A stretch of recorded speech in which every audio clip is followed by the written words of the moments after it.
हमने अब तक जो योग के बारे में चर्चा की उसमें हमने योग क्या है, योग दर्शन को समझा और योग दर्शन में जो अष्टांग योग कौन कौन से हैं उसके बारे में जानकारी प्राप्त की और यम कौन कौन से हैं उसके बारे में जानकारी प्राप्त की।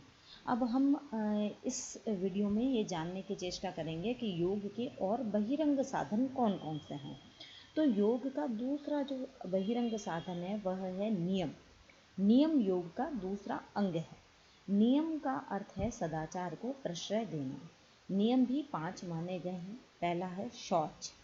शौच के अंदर बाह्य और आंतरिक शुद्धि समाविष्ट है।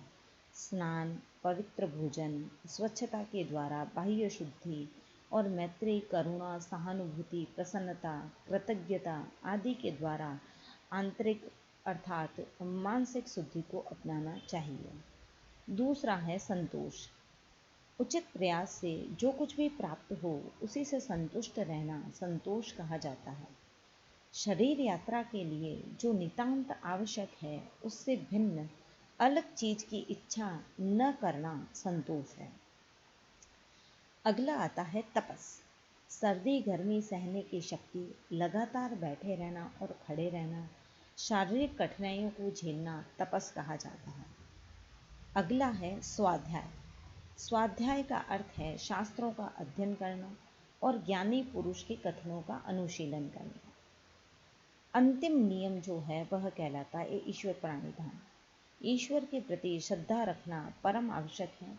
योग दर्शन में ईश्वर के ध्यान को योग का सर्वश्रेष्ठ विषय माना जाता है। यम और नियम में अंतर यह है कि यम निषेधात्मक सद्गुण है जबकि नियम भावात्मक सद्गुण है।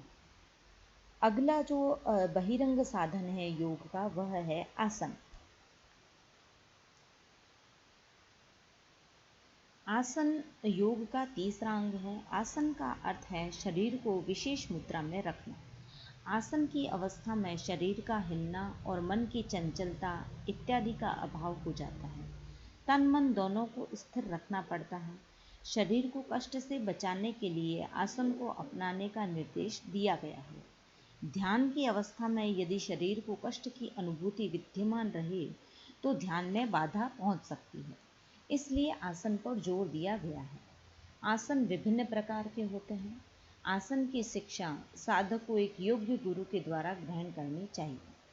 आसन के द्वारा शरीर स्वस्थ हो जाता है तथा साधक को अपने शरीर पर अधिकार हो जाता है।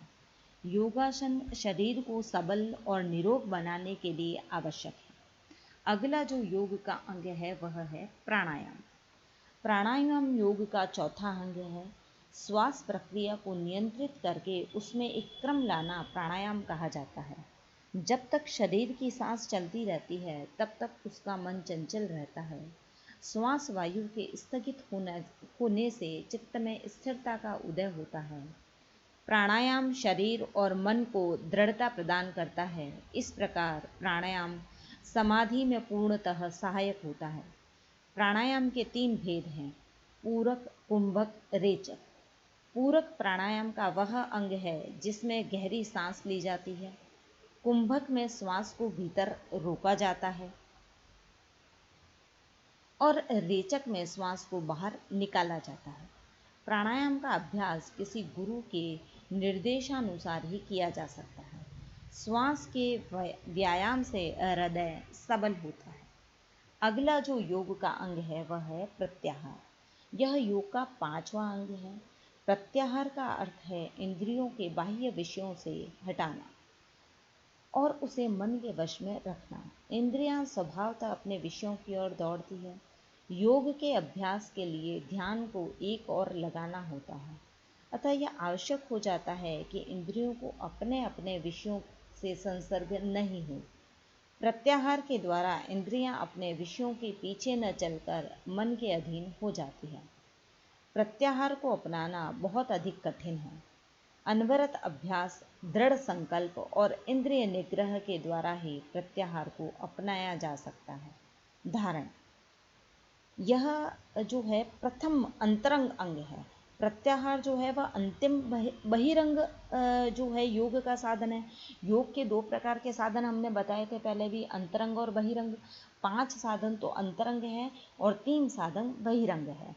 तो प्रत्याहार जो है वह अंतिम बहिरंग साधन था। और अब हम धारणा के बारे में बात कर रहे हैं, जो कि प्रथम अंतरंग साधन है।